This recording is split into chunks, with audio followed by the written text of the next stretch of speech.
Next up, I'd like to quickly introduce you to one of the most useful resources that you'll see me use all the time in this course, and I recommend you use all the time. It's called Mozilla Developer Network, or MDN. Again, it's a lifesaver. It is a resource that covers the basics and more, not just the basics, of web technologies. So resources for developers written by developers. Think of it as Wikipedia for HTML and CSS and JavaScript and browsers and a whole bunch of other stuff. It explains the rules of HTML. It's full of tutorials and references and guides, and I'll be using it a lot. Again, I use it a lot in my real life as a teacher, as a developer, a couple times a day at least. I'm on MDN. So it is documentation. It's resources that help you understand and help you learn about these technologies. Keep in mind that Mozilla is not the creator of HTML and CSS and JavaScript. There are other resources that are similar to MDN.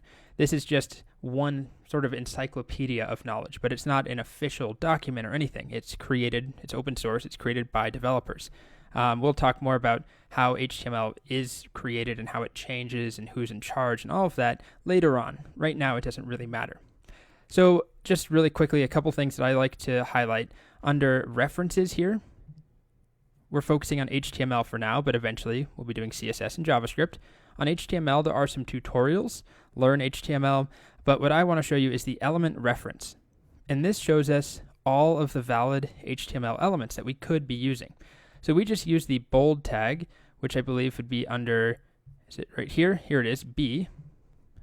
Technically, these days, they call it the bring attention to element. We'll discuss why later on.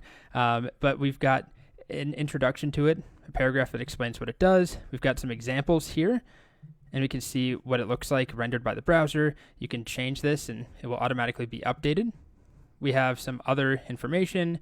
We'll talk about attributes later. We have more examples. So it's just an explanation of how things work. So MDN, great resource, and when you're Googling something, if you're stuck, if you're trying to figure out something around, let's say you don't know how to make a form in HTML. Well, we haven't covered that. What I like to do is just search HTML form MDN for Mozilla Developer Network. I favor them so much, I want to find those results. And there we go. But don't worry, we'll learn about forms later on. You don't need to read that for now. Okay, so that is MDN, an invaluable resource. Keep that in mind. Use it all the time.